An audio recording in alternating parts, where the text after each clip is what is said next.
It's a relief to see you all made it back in one piece. Huh? Feels like there's quite a few people missing. Where's Flint's and the others? And what about Nefer? I returned ahead of them. Flint is helping Ino and Anefa to set up the decoys and buy some time. As for Miss Nefer... Boss is still wrapping things up on her end. She sent us back to fill you all in on the top secret intel we've been gathering. I see. Then let's get right into it. But first, who do we have here? You brought someone else in to help? Greetings. I was invited here to help as a longtime Tea Party companion of Columbina's. You may call me Arlecchino. Surely it can't be. Those eyes. Oh, where have I seen them before? Wait, of course. In those memories we just saw. The only Arlecchino I know is the fourth of the Fatui Harbingers. So either you share a pretty uncommon name, or you are more than just a Tea Party buddy. You are well informed, Grandmaster. A man from Mondstadt living all the way out here in Nodcry, and yet the people and affairs of Snezhnaya seem to hold a special place in your heart. Oh, the feeling's mutual. Sounds like you know all about who I am, too. A Fatui Harbinger. The atmosphere in here just got really tense. Guess we can't just start trusting Fatui Harbingers, even at a time like this. I must admit, though, I'm a little curious. Seeing as the moon goddess no longer belongs to the Fatui, what makes you so willing to put your neck on the line here? Nor does Nodcry belong to Mondstadt, Mr. Varka. Yet still, you're fighting for it all the same. Things don't always have to have a tangible payoff. Sometimes, stopping things from spiraling out of control is a higher priority than chasing the spoils of victory. Of course, I can't say there's nothing in it for me at all. But that's between Columbina and myself.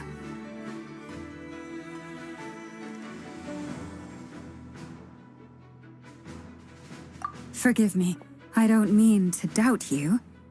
It's just that the Fatui really have been the source of many of our troubles. We have our own way of doing things here in Nodcry. But ever since they arrived, the Fatui have treated us with nothing but hostility. I know there's been a lot of bad blood between us in the past. I've done my utmost to avoid friction whenever I could. But sometimes fundamental conflicts of interest simply can't be settled amicably. That's why I'm here solely in a personal capacity. This has nothing to do with the Fatui. As a gesture of good faith, I'll be frank. I can help Columbina track down the iridescent moon's marrow, which will help her restore more of her power. Anyway, what else is on the agenda? Let's begin. She says she'll be frank, then completely skips over the details. Looks like she doesn't want to give away too many secrets after all. But she clearly wants to change the subject. It'd be awkward if I tried to bring it up again now. I guess we'll just have to go along with it. She's the fourth of the Fatui Harbingers, after all. One look, and you can tell she's not someone you'd want to mess with.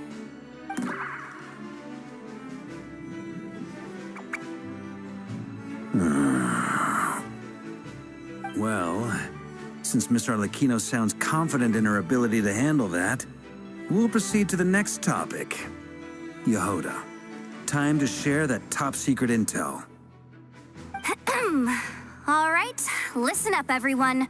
First, we now know that Rerir was originally a Conrian secret agent whose primary mission was to hunt down and assassinate the so-called Dregs of the Crimson Moon. The Dregs of the Crimson Moon? In the memories, there was a lot of talk about the Crimson Moon and Eclipse, and a whole bunch of other stuff from the time of Conria. To my knowledge, those were the names of two different Conrian dynasties. Long, long ago, it is said that the people of Conria worshipped the Crimson Moon, drawing a mysterious power from its reflection. But one day, a coup saw the Crimson Moon eclipsed, hence the name of the new dynasty that replaced it, and how it became the new emblem of Conria. Still, long after the Crimson Moon dynasty had fallen, the last ruler of the Eclipse dynasty, the Vinster King, still coveted the secrets it left behind. So, he sent the Rehir of Solnari to secretly hunt down the Crimson Moon's few remaining followers. In those days, Rerir showed no signs of madness. In fact, he was as normal as any other person. Oh, and he had a fiancé, or at least a would-be fiancé, called Tholindis. What's the matter?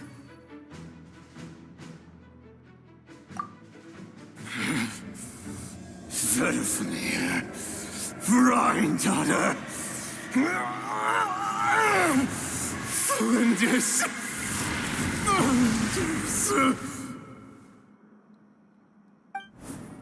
Interesting. Anything else? What about this would-be fiancé of his? Do we know anything about her? Well, she was a researcher at the Universitas Magistrorum, but it felt like she was hiding some kind of secret. Oh, and one more thing. For some reason, Rerir's fragment also contained some of Tholindis' memories, though only a very small portion. Well, no shortage of potential leads, I'll give you that. In any case, it sounds like we can conclude that while Tholindis was still around, Rerir appeared to be lucid and quite normal. Tholindis, it seems, must have been the one thing in this world that he couldn't let go of. Tell me, though, were these pure-blood Conrians we're talking about here? Why do you need to know that? Hold on. If she was a pure-blood Conrian... Oh yeah, just like how it was with the captain. If we could somehow find her, do you think there's any chance Rerir might regain some of his sanity? It's possible, but it would take a miracle. We can't pin all our hopes on that. That merchant who Nefer knows, Dori Sangama Bay. Maybe we could hire her to look into it. All right, then. Let's keep working in our separate teams. Traveler, Paimon, Kutar, and Miss Arlecchino will go look for the iridescent moon's marrow. As for the others... On the way over here, I noticed that the Wild Hunt monsters had grown even more frenzied in their search for Kutar. At this rate, the people living here will be in grave danger too. So I'm thinking of gathering together some of our followers to go wipe them out. I'll head back to the curatorium and meet up with the boss. Feels good knowing we've all got something to be getting on with. Given that the Wild Hunt has been a lot more active lately, the Lightkeepers have likely begun their own operations too. If that is the case, someone will need to pass the news on to Flint's. I'll hold the fort for now, then discuss our next move with Flint's, Ino, and Anefa when they get back. All right then. Well, the clock's ticking. If that's everything, we'll be on our way. We'd better get moving too. We'll try to buy you as much time as we can. Relax. Just do your thing. Now, I decided to call in some backup since things are getting so hairy. Our reinforcements should be here any minute now.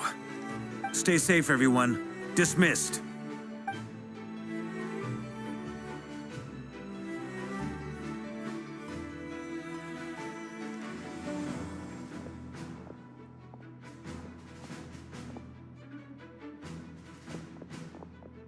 We're back. Did we get here a little early? Or a little late? A tad late. The others have already set off. To summarize, our resident moon goddess has found us a new ally, and Boss Nefer has uncovered some promising info. Everything going smoothly on your end? Not great. I don't know how long we can stall them for. The decoys are getting taken out way faster than we imagined. I'm gonna make some more later, but I need a timeout first. I'm so tired right now. Oh, right. Inefa, could you fill in Uncle Varka on what we just discussed with Flints? Sure.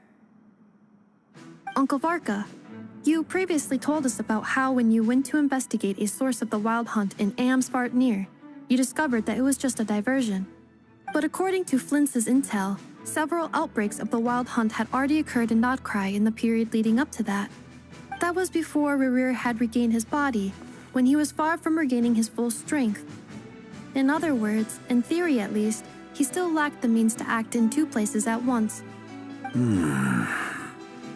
Flints, with everything that's been happening, the Lightkeepers across Nodcry are rallying to fight back against the Wild Hunt.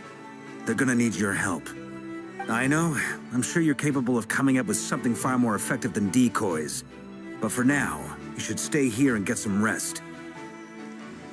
Inefa and I will head back over to Amsvartnir to see if there's anything I missed.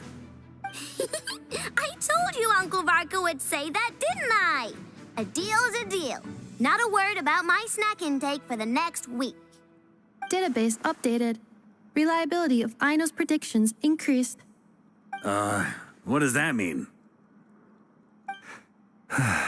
They were betting on how you'd respond after hearing their intel. It's the obvious choice, isn't it? That's hardly worth betting on. We already decided that Inefa should go investigate the situation over at Amsvartnir on her own. You might as well stay here and keep watch. Someone needs to hang back and oversee our strategy meetings. And besides, you still haven't fully recovered from ambushing Rerir. So I've ended up with the easiest assignment. Well, I appreciate it, everyone. See you when you get back.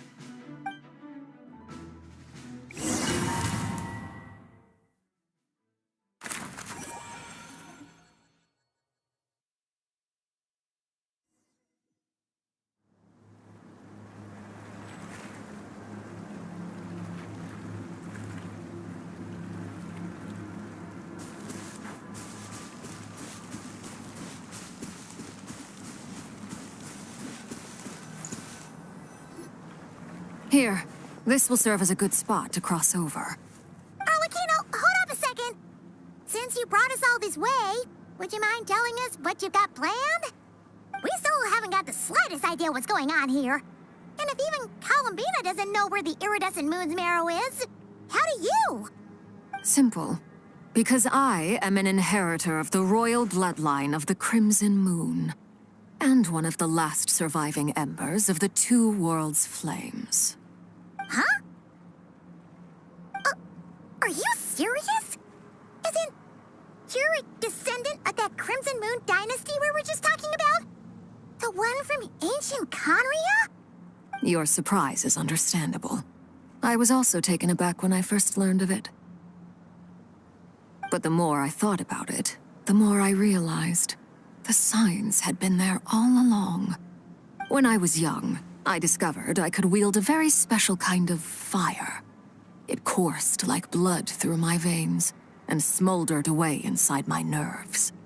What's more, whenever I experienced strong bursts of emotion or drew too deeply on this power, It was like some kind of presence within the fire would begin to gnaw away at me, consuming me from the inside out. Exactly. That is why my hands are like this, too. At first, I saw it only as a curse, but once I became a harbinger, the jester apprised me of the truth.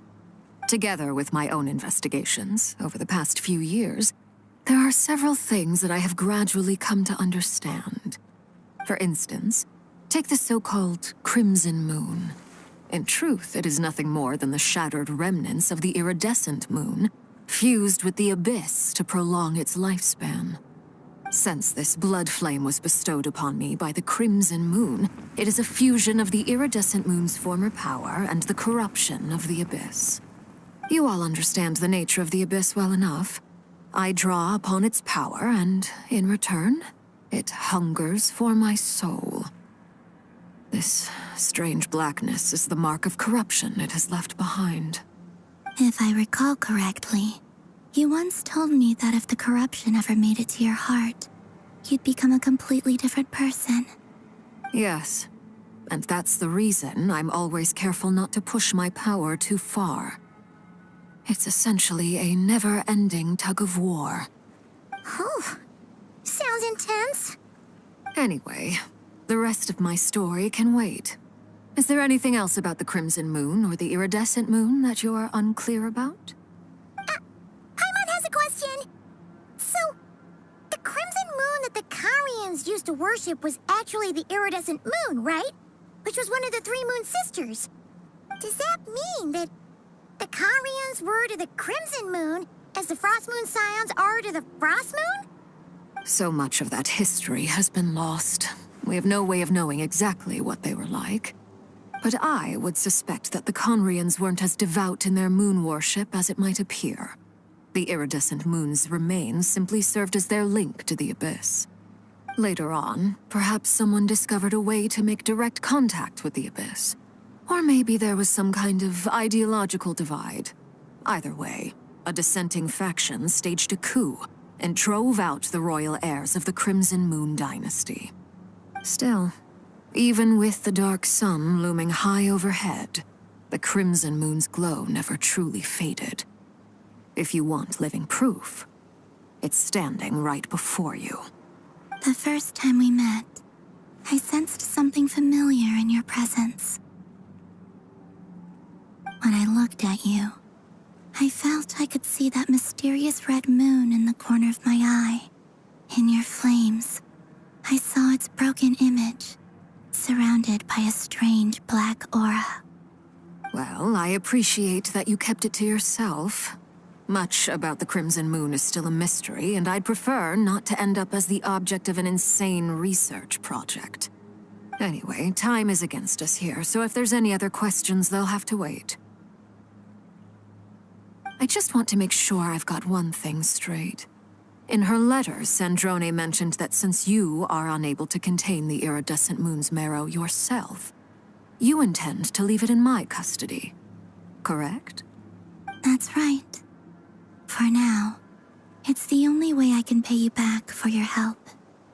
The iridescent moon is already part of who you are, so with its marrow in your possession, you'll be even more powerful than before. Deal. Then let's get started. Get what started? What does this place have to do with the Crimson Moon? When I first became a harbinger, the jester gave me a book called Parenheri, also known as Leobranto Inamorato. You should be able to buy a copy next time you're in Fontaine.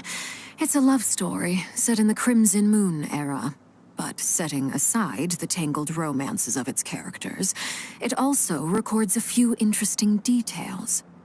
In the Crimson Moon era, or so the story goes, there was an orphanage that received children from beyond the bounds of this world, and subjected them to a peculiar induction ceremony. Beyond the bounds of this world? For real? And what kind of induction ceremony? The Crimson Moon sages looked beyond this world for beings with powers that surpassed the gods. But fearing they might lose control, they subjected these children to a process of refinement.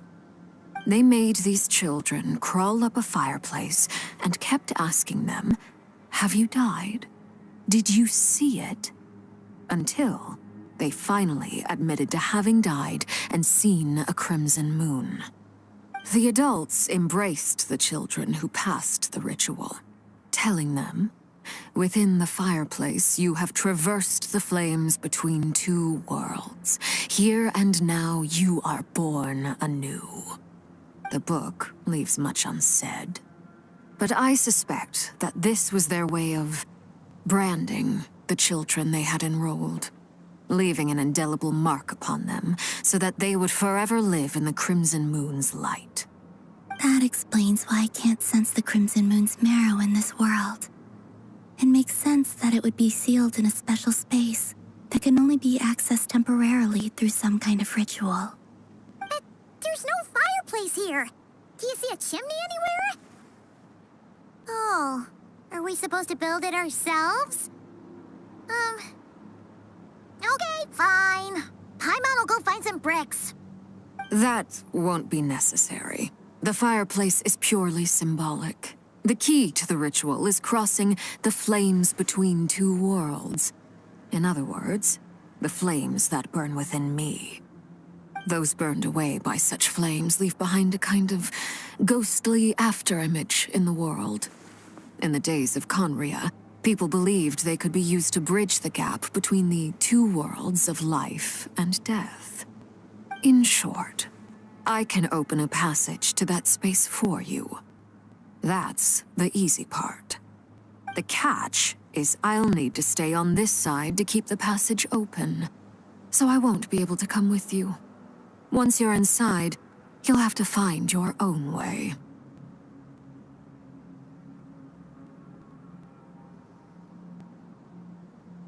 Very well. Then I'll open it up. Traveler, spare me a little more moonlight if you would. I may need it.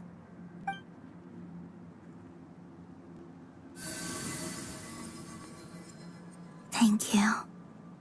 I feel like I've recovered some of my strength now.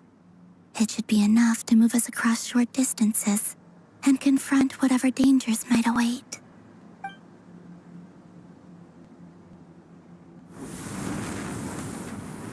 Mistress of the seven hues of ages past, great mother of the present, crimson-clad sovereign of the two realms, by fire severed, by fire renewed, I offer myself now and beseech your descent.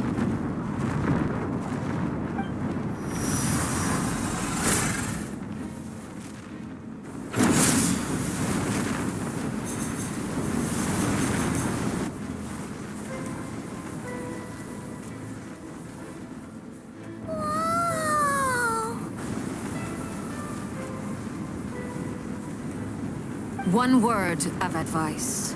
As you're crossing over, no matter what voices you hear, do not answer. Got it. I sense a sinister gloom inside, but also the familiar light of the moon. I feel that I am about to meet an old friend who has changed beyond all recognition. All right, let's go.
It's practically filled the entire place.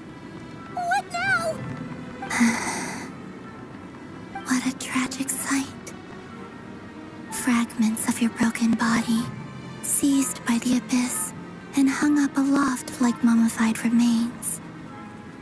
Iridescent moon, was this truly what you wished for? Careful! There's something spooky about this place. Feels like something is lurking in the fog. Haimon's right behind you. Whatever you do, don't run off without her.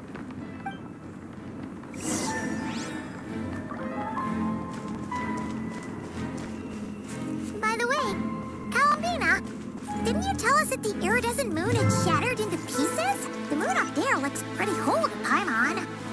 How is that possible?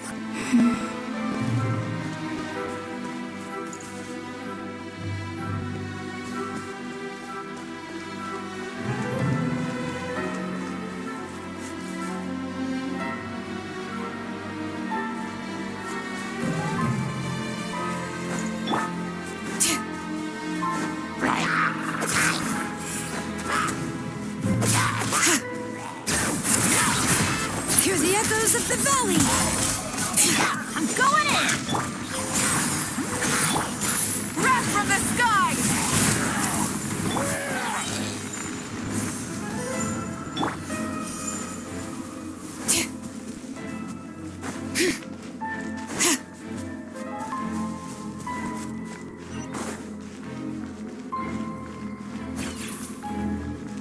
Just like I thought, it was only a facade.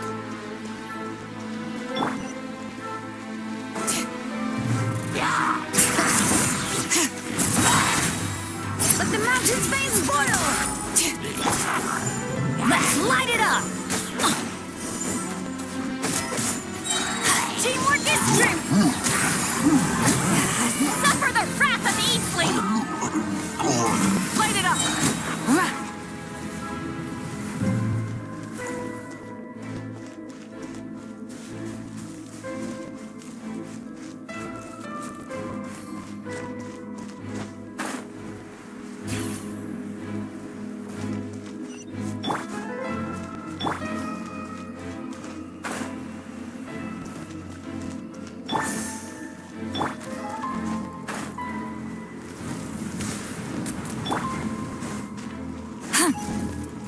Bring it!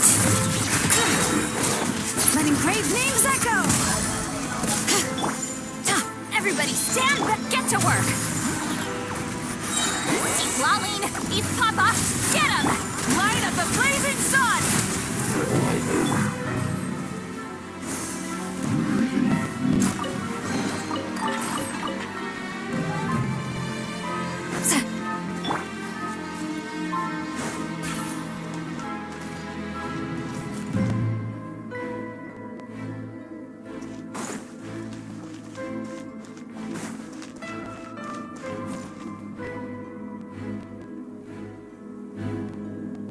Huh? Huh? For real? That's way too high! There's no way we'll be able to reach it! No, I'm not sensing anything up there. It's coming from under the mountain. Let's see... Ah! There's some kind of weird shadow over the water! Wait, see that? Looks like a mechanism of some sort. Let's check it out!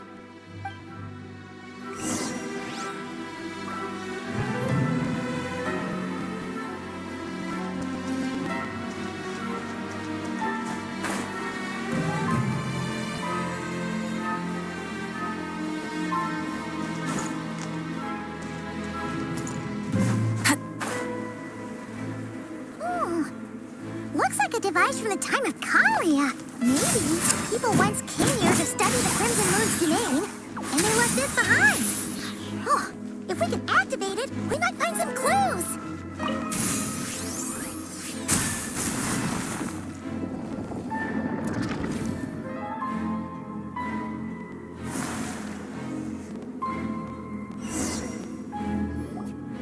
Hey, look at that!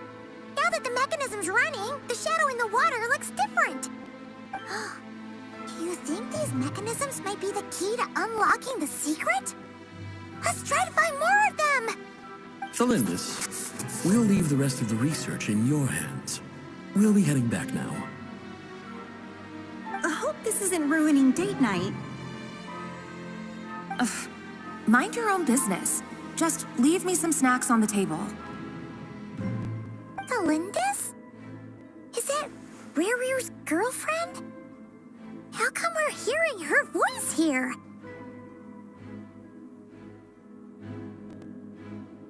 Oh yeah!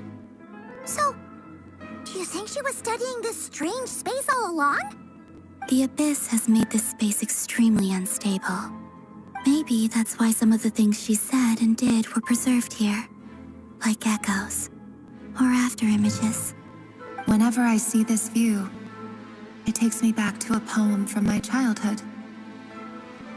Waning moon, oh lifeless damsel, weeping on the mountain crest. Mourning still in wistful tone, her fragile soul now laid to rest. For me, of all people, to be here investigating the mysteries of the Crimson Moon space, is it a coincidence or something more?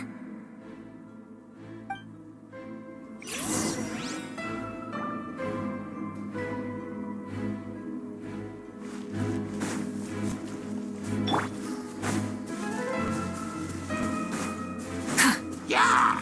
Light it up! Right. Fulfill our pact!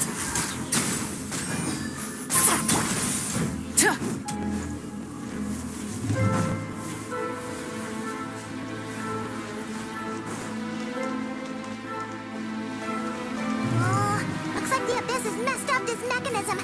We need to find a way to get it working again. Let's see if there are any other devices nearby.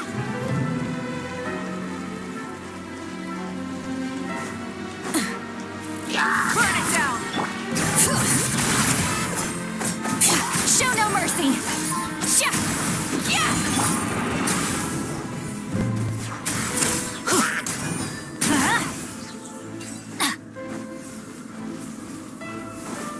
Adventure time! Off we go!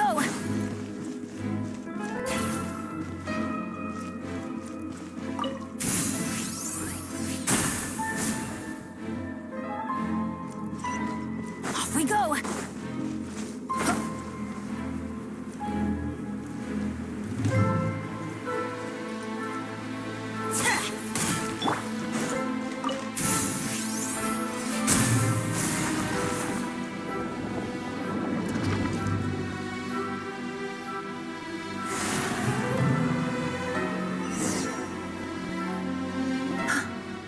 I see. So the moon marrow, or rather the power of the 3 moons, is the key to unlocking. If it really does exist, then maybe this madness can finally be put to an end.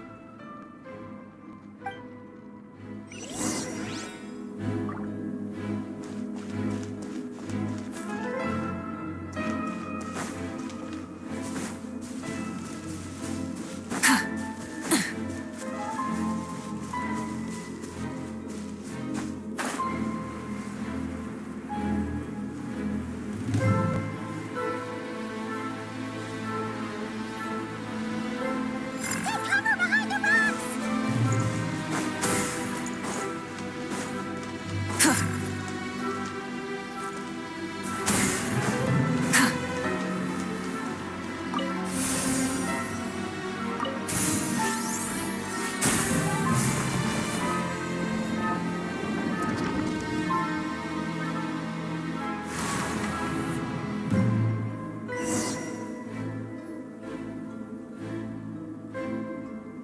With the Abyss inhibitors in place, I should be able to access the chamber with the moon marrow. Oh, Rerir, with every step you take, you're drifting further from what you truly desire. But you're not the root of the problem. Ever since that outsider set foot in Conria, the Vinster King has sunken deeper into madness. If only I could get my hands on that outsider.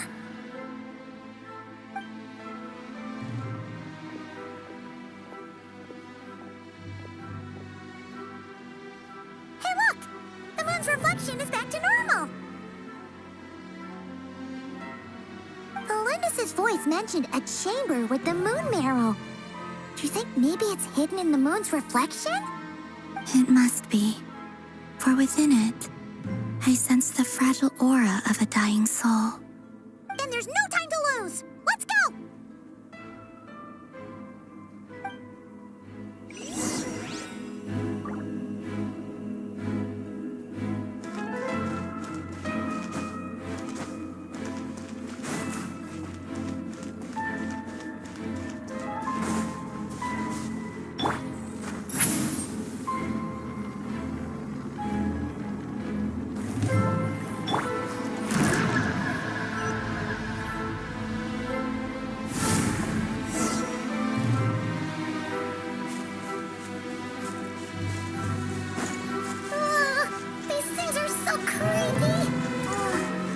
Looks like we'll have to destroy them if we want to get to the iridescent moon's marrow.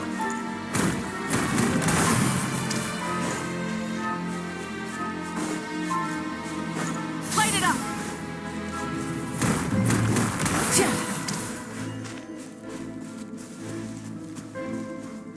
That must be the iridescent moon's marrow. Oh, but we'll need to destroy these things before we can reach it.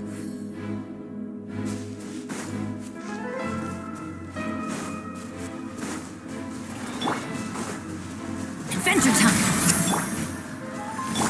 Teamwork is true! Get to work!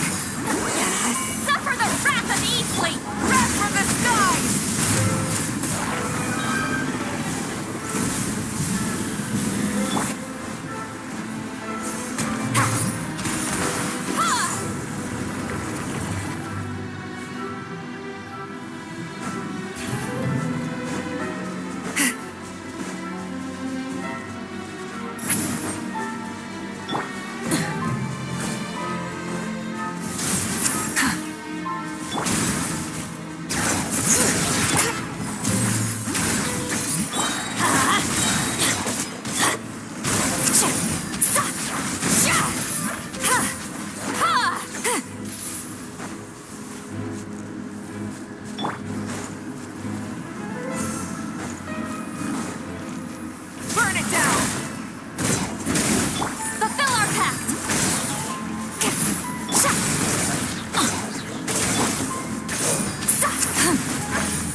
of the valley!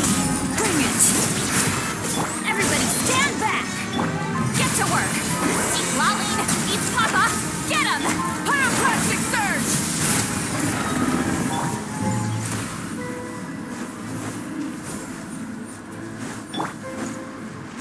Rise with the sun!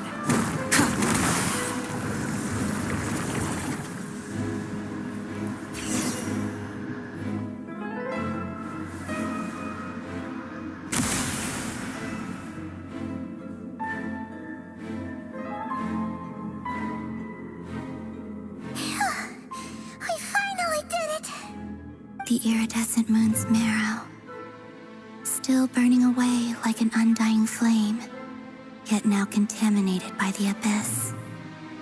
It has taken on a new form entirely. If we can purify the abyssal power within, we should be able to obtain its untainted essence.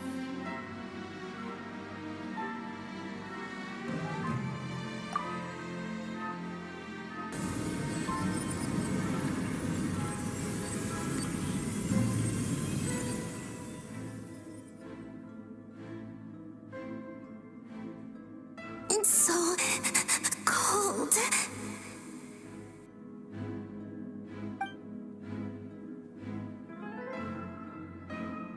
Is it you? Are you here? Huh?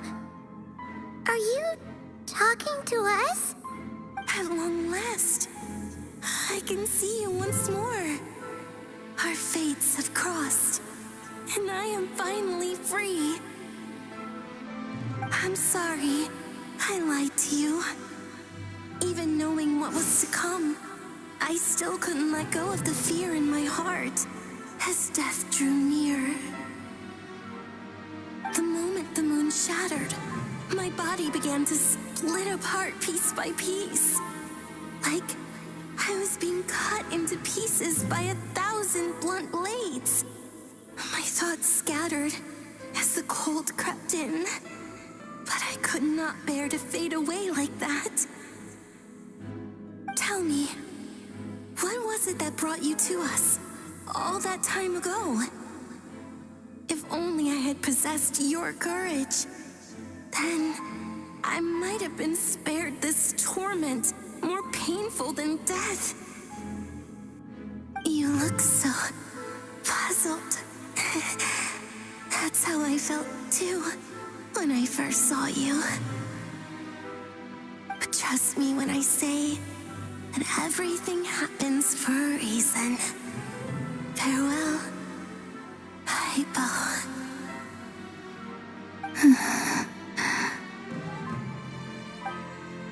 What was that all about? Was that the goddess of the iridescent moon? Oh, it sounded like she was speaking to a long-lost friend. But none of us have ever met her before, right? Perhaps. She took me for the goddess of the frost moon she once knew. For a fading soul like hers, our auras must be too similar to tell apart. But anyway, we've got the iridescent moon's marrow now. That should help you regain your strength, right? All right, time to leave this place and meet back up with Arlecchino. Let's go!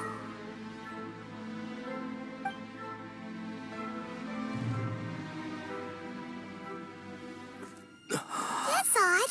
This place looks different than when we came in. Waning moon, Huh? oh lifeless damsel. Oh.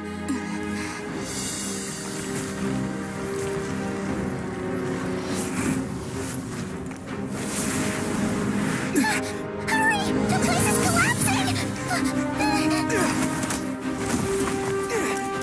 It wants to trap us here. Who's it? The abyss? Now we've taken the moon marrow. All that's left here is a dark will. It will show us no mercy.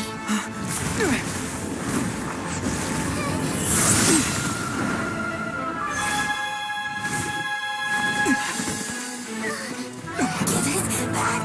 The crimson moons! My marrow! My heart!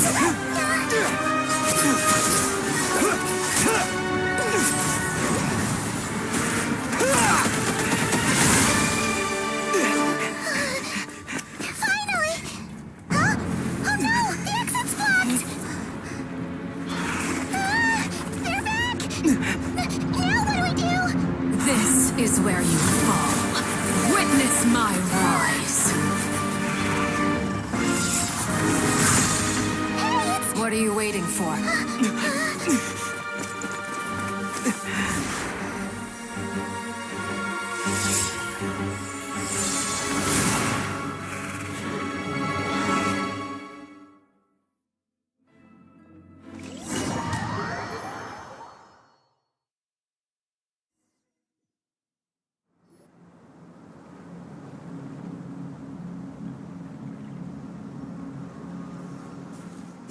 Oh, we made it! Was that you, Arlecchino? Did you save us? Wait, your hands! They're... Oh, this? Don't worry. It's a small price to pay. The Abyss wanted to trap you inside, and I defied its will by bringing you out. No wonder it's a little angry. No. I have paid the price, albeit a small one, and it cannot be undone. My hands have already fused with the Abyss. Purification would simply destroy whatever's left of them. But surely... Oh, we're so sorry, Arlecchino. Paimon can't believe you'd make a sacrifice like this for us. As much as I'd like to call it a favor, the truth is I was simply holding up my end of the deal. Well, Columbina. Yes, you did your part. And as promised, I will leave the iridescent moon's marrow in your care. From this day forth, may the two worlds' flames burn ever more brightly.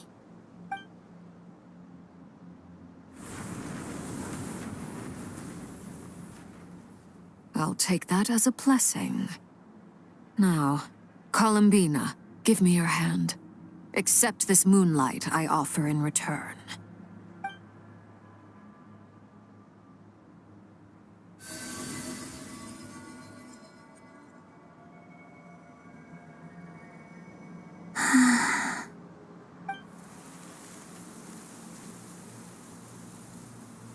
Feeling stronger?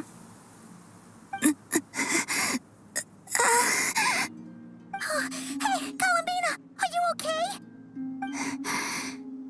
I'm fine. Our powers are a little at odds, that's all. By the Frost Moon's authority alone, wielding the power of the other moons was always going to be a stretch. Still, I think it's fair to say that your strength has returned, at least to the level it was at as Third Harbinger. It's still not enough. There's no way I can hope to challenge Rayrier like this. Just one more ray of moonlight, if you would.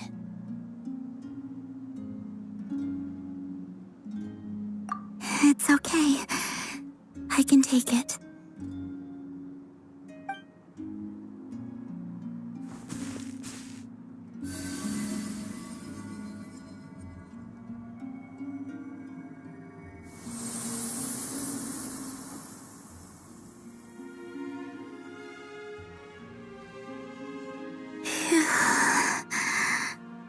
How about now?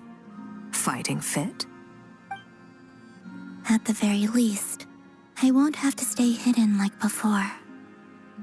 I want to see him gone from Not Cry. The Rayrier of Solnari and his wild hunt must be sent back where they belong. Well, it's good to have something to aim for. You certainly seem more alive now than you did earlier. When I first met you, you didn't strike me as a ray of moonlight.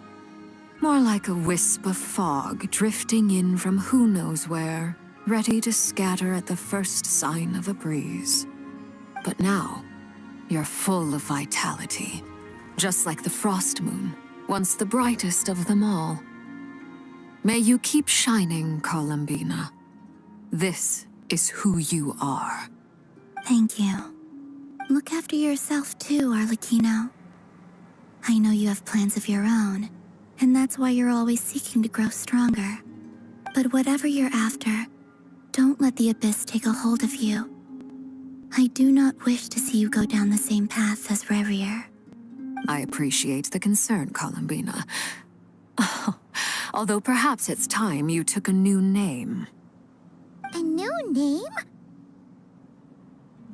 Kutar, the Moon Maiden, Columbina, they're nothing more than code names. They describe who she is and the roles she's played, but they're not her real name.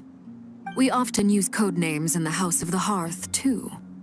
But it's knowing your real name that keeps you grounded.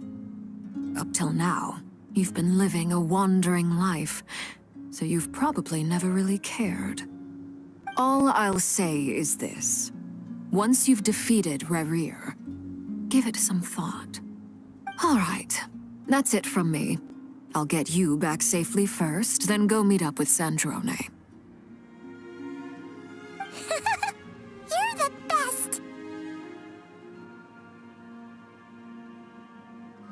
I appreciate the gesture.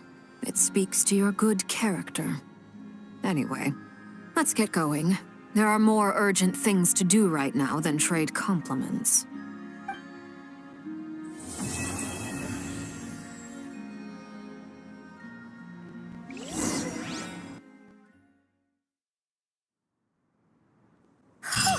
It was a close call, but we got the iridescent moon's marrow and restored Columbina's strength, and that's all that matters.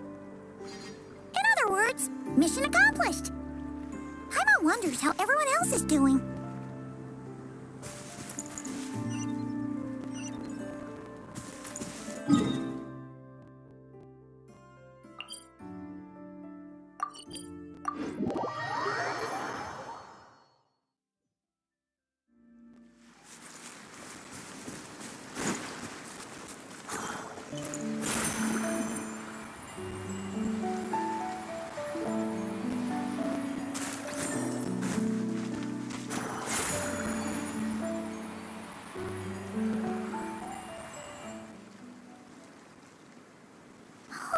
Do you think the others are making good progress? Hope it's all going smoothly. Oh, hey look! They made it back as well! Flint's! Llama! How did it all go? All is well, thank you. Nefer and Yehoda had to stay at the curatorium to wrap things up, so they won't be joining us for now. I ran into Miss Nefa and Miss Aino on the way back. Their work is still in progress, so I suspect they won't be back for a while either. You seem rather cheerful today, Mr. Flint's. I certainly am. I achieved what I set out to do and came away with more than I bargained for.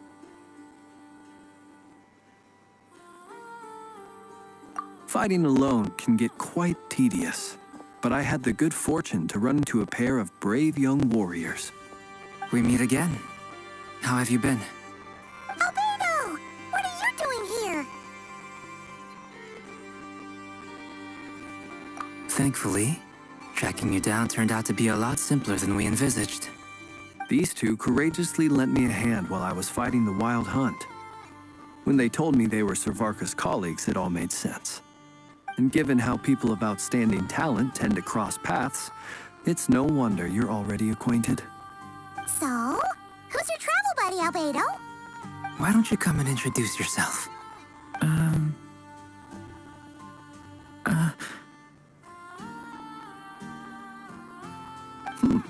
A gentleman of few words, I see, and a rather stern countenance.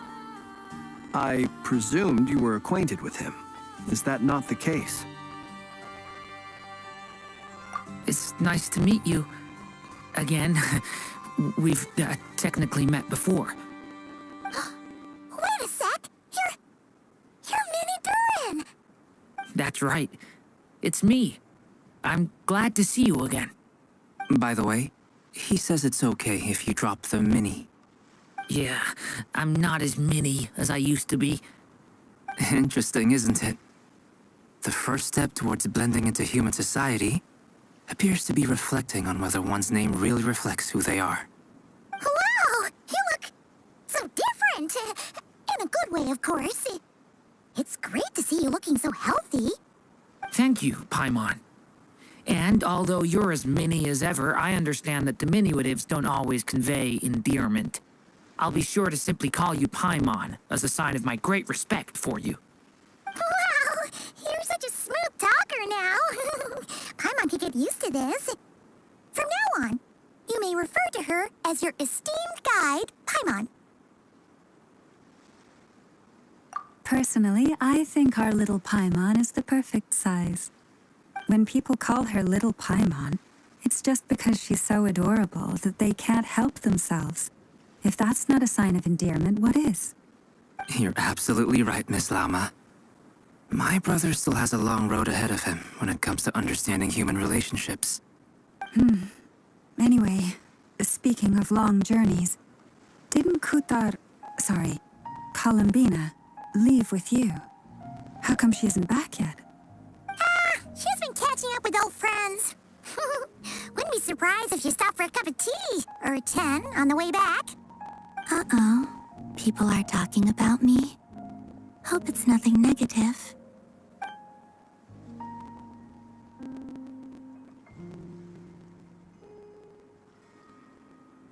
Judging from your expressions, I'm guessing it all went well?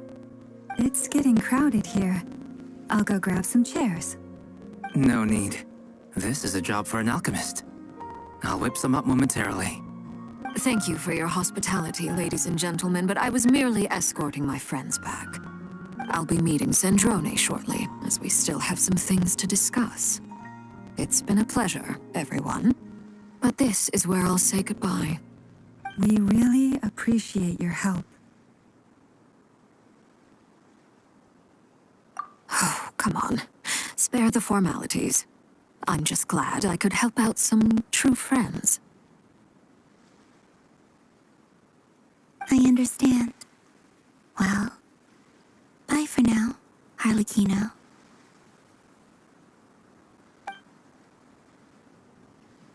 Oh, this place is hopping. It's probably a good thing one of us left. Otherwise, we might not fit all these people in. Are you saying we're about to run out of chairs? As a matter of fact, I am. Come on in and see for yourself.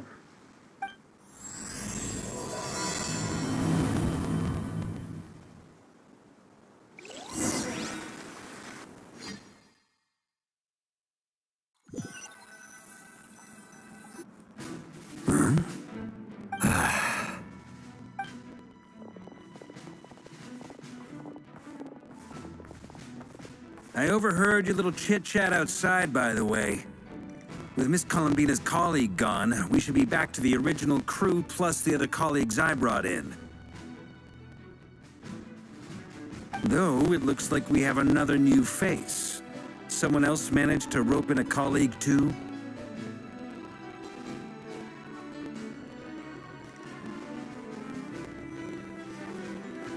Frankly, you and Paimon are the only people I know here.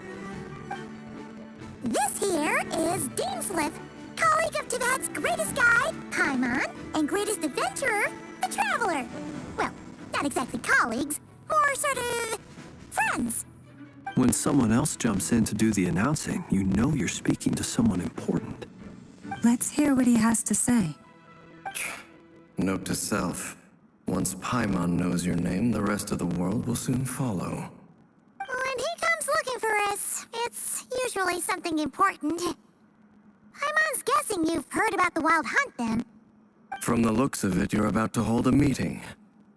If I were to say that the Wild Hunt is our mutual enemy, would that earn me a seat at the table? As the saying goes, the enemy of my enemy is my friend. Mr. Dainsliff, there's a seat with your name on it. Though, I can't promise the same for everyone else. Hey, Albedo, think you can rustle up a couple more chairs? After all this time apart, Grandmaster Varka's first order is to rustle up a couple more chairs.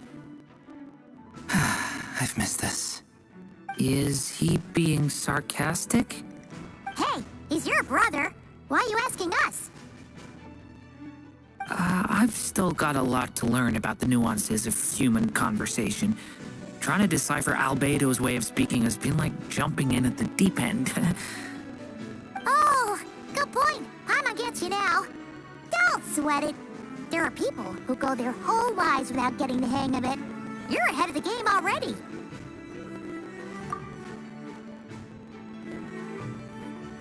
I wonder what's taking Nefer so long. Perhaps you should go and check in with her. If anyone can hurry her along, it's you. I just got back from the curatorium. Besides, aren't you curious to see what's taking her so long? Miss Nefer doesn't strike me as the type to share secrets. And since gathering intel is her specialty, I'm guessing she'd prefer to keep her methods confidential. Under such circumstances, would it not be tactless for me to impose? Oh, but it's fine for me to impose. What can I say? You have an unrivaled ability to garner people's affection, Miss Moonchanter. Besides, you have far more in common with her than I do. All right, then. Impressive. She barely fought back at all. I admire your powers of persuasion, my friend. As I'm sure Miss Lauma will realize soon enough, the trick in life is to always pitch in with other people's responsibilities so that you can be selective with your own. Another trick is to simply hide in the background. Spoken like a true sage. Anyway, looks like we've got some time to kill before the meeting. Let's take a little breather, folks. And feel free to chat amongst yourselves. We'll get down to business once the other two arrive.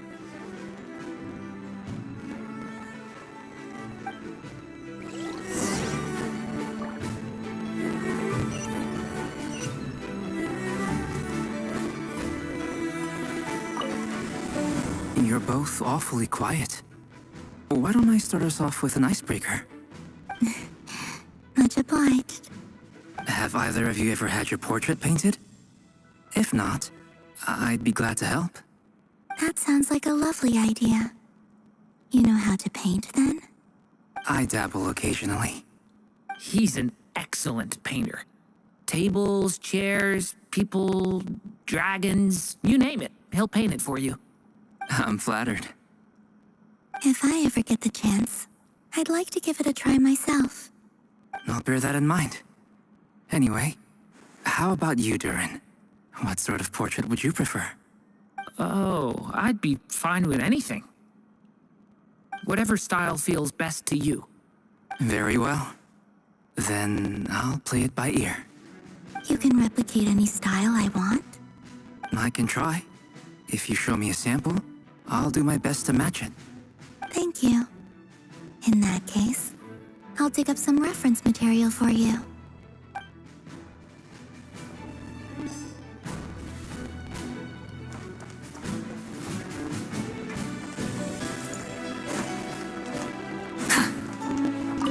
Truth be told, I can't remember the last time I was in a meeting with so many people. You're not alone there, my friend. The Lightkeepers also struggle to bring everyone together for a serious discussion. I don't doubt that. I've only ever met two Ratniki, one being you, and the other being that young guy, Itlua. Itlua is a good apple. I'll give him that. He's kind, honest, and regularly delivers supplies to my lighthouse. A true Ratnik to the core. In that sense, he puts me to shame. So you're what? A fake Ratnik? That's what it sounds like you're saying. But I get the feeling that's not quite what you meant.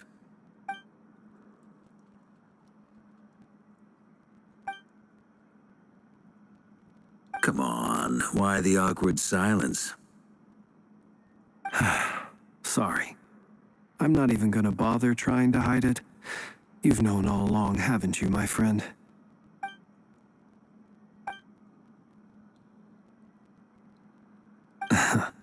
Now that was an awkward silence. Let's just keep this between ourselves. Probably best if Itlua doesn't know, huh? That goes without saying. Gotta be careful what you share with youngsters, after all. Anyone else in the know? Let me guess. The Traveler and Paimon? It's dangerous being too sharp for one's own good, you know. Then, in the name of the Animo Archon Barbados himself, I swear, your secret's safe with me. When we went for drinks, you said that you and Barbados were practically best buds. In the light of that claim, do you really expect me to take your oath seriously? Of course. Just as long as you don't go spreading around the fact that I'm close with Barbados, all right? Fair enough, then. Nothing like a bit of mutual leverage to seal the bonds of friendship.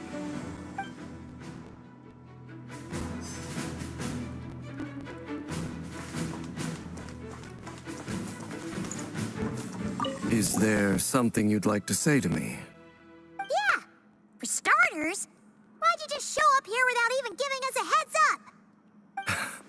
If you think back to our previous interactions, you may recall that that's hardly out of character for me. You do have a point there. Oh yeah! You'll need to find somewhere to stay the night too, right? Want to tag along with us? You never know. We might get a group discount. Sure, let's do that. Great! Paimon will handle it. And in return, we can get Dainslift to be our very own personal bodyguard. If that's what you had in mind, you should have said so sooner. I'd be happy to help. Oh, okay then. Paimon was only kidding, but good to know. Anyway, since we're all here together, we might as well watch each other's backs. That's just what friends do, right? Indeed. Thank you.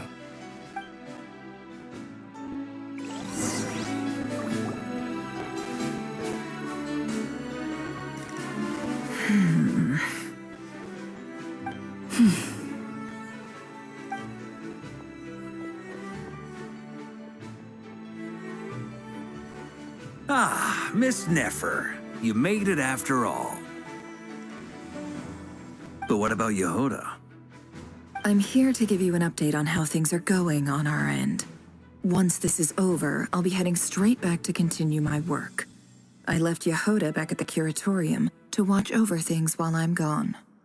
Huh. So much for just this once.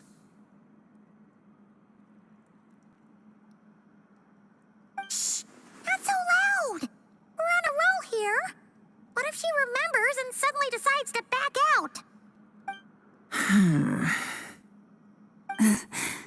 Did you say something, Mr. Varka?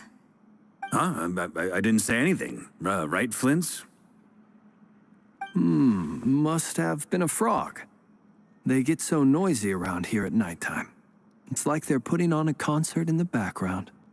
Anyway, before we begin, there's a few introductions to make. Let me start by saying that it's an honor to be speaking before so many distinguished colleagues and collaborators. First up, we have Miss Lauma. As Moon Chanter, she's the leader of the Frost Moon Scions, a local religious community in Nodcry. Then there's Miss Nefer, boss of the Curatorium of Secrets, an intel gatherer extraordinaire. Nefer is leading the investigation into Rerer's background, assisted by Yehoda and Lauma. From the little I've heard, they're making some great progress. Over here, we have Mr. Flint's, a Ratnik and guardian of the abandoned lighthouse. In our last operation, he courageously distracted the Wild Hunt to buy time for the rest of us. For those of you who've never met, this is Mr. Albedo, a renowned alchemist and captain of the Knights of Favonius investigation team. By his side is a new face for us all, myself included, Mr. Durin, who has come to lend his aid. Next up, we have the Moon Maiden and former Fatui Harbinger, Miss Columbina. Then we have the Traveler, who's earned more titles than I could possibly hope to list out, so I'll spare you the rundown. And Paimon, the ultimate travel companion and quite possibly the best guide in all of Tevat. Wow! That's a lot of people! Great turnout! Miss Nefer, it looks like you might have another job coming your way, so, congratulations on the booming business, I guess. You think I haven't got enough on my hands as it is? Who's looking for me now? That would be me, Miss Nefer. I have a commission for you. And you are? Who I am doesn't matter right now. What does matter is that I'd like you to gather more intelligence about the Recher of Solnari. Well, it's not as if we never take on anonymous commissions, but in your case, I'll have to decline. I'm gonna take a wild guess and say your job's probably more hassle than it's worth. Something about you seems like bad news. It's my eyes, isn't it? Conrian, I assume. And what's with the mask? Are you trying to hide your identity? In any case, the fact that you're even still alive raises an awful lot of questions for me. My name is Dainsleif. And yes, I am from Conria. As I'm sure you're aware, the Recher of Solnari's real name is Rerir. He was once an acquaintance of mine. Really? Then you must have been quite an influential figure yourself. You flatter me, but none of that matters anymore. My point was simply to clarify why I have asked Miss Nefer to investigate Rerir's background. So you're both from Conria, and it sounds like you used to be friends? What am I missing here? Surely you already know how he became one of the Five Sinners. I'll tell you everything I know. The history of Conria, the names and identities of the Five Sinners. I remember it all like it was yesterday. I have never spoken openly of this before, but the truth was exactly as people say. The Five Sinners were each driven by their own desires, and it was by playing upon these that the Abyss tempted them to their fall, tearing Conria apart in the process. The visionary, Vedafenir, who wished to foretell the future. The wise, Haroptatir, who sought limitless knowledge. Gold, Rheindotter, who who desired to create life. The foul Sertologi, who pursued supreme strength. And last, but not least, Raker of Solnari, Rerir, Ravager of the Moon. Of the five, Rerir is the only one who remains a mystery to me. He never harbored grand ambitions, so what changed in the space of a single night? How did he come to fall like the others? In other words, you're saying that his change came as a shock to you, and you have no idea what actually happened? That's right. You mentioned how the Abyss tempted them, which led to their fall. But what did that look like in practice? And what other context can you give me about the events of that time? The more detail you can give me, the better. Strangely, now that it comes to it, I hardly know where to begin. The fateful night took place during the era of the Eclipse Dynasty. One day, my elder brother, the visionary, Vedafenir, was summoned to the palace by the Vinster King, only for the king to gouge out his eyes and cast him into the dungeons. When I came to hear of this, my fury knew no bounds. I gathered together every ally I thought I had, and together, we set a night to storm the palace and free Ved. Centuries on, the memories of that night still haunt me, like a never-ending nightmare. We broke through the palace gates, just like we had planned, each striking towards our separate targets. But then, I was betrayed. Even Vedafenir, the very person I had come to rescue, abandoned me and partook of the Abyss's power. So, it's personal after all. Then tell me, Mr. Dainsleif, what price are you willing to pay? You, of all people, must know that nothing comes for free. I cannot say what price would be worthy of such a commission. But know this. Rerir was not always a madman. Believe it or not, there was a time when he was just an ordinary man, working for the Conrian Intelligence Service. Uncovering the truth of Rerir's past is the only way to unravel this mystery. But before you decide if you will accept my commission, I will tell you more about him. Enough, I hope, to help you plan your next move. Sounds pretty good to me. Feels like we just flagged down a random passerby, only to discover he's actually a master strategist who has a score to settle with our enemy.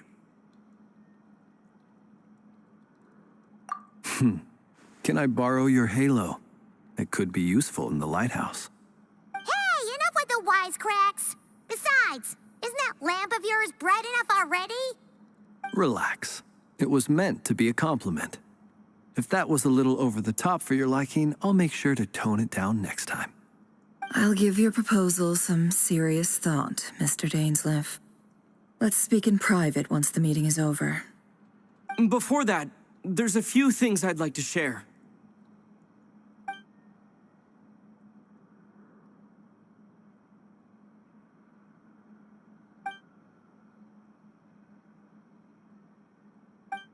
Now that we've united the hearts of the three moons, your power should be greatly enhanced. But it seems like that hasn't happened yet? I believe it will take a little longer. You've done so much for me, so I want to be completely honest with you all. Even though I'm doing a lot better now, the truth is, my recovery will likely be an ongoing process. From the moment I was born, my power has been slowly ebbing away. And that is because Tevat has never accepted me. Even with the moons united as one, it seems my rejection cannot be undone. So far, I have yet to find a solution. It may turn out to be a problem that will plague me until the day I finally leave this place behind. Even so, I will do everything in my power to help you drive out the Raher of Solnari. As Arlecchino put it, this is not about chasing the spoils of victory. It's just a gesture of heartfelt gratitude. Kutar.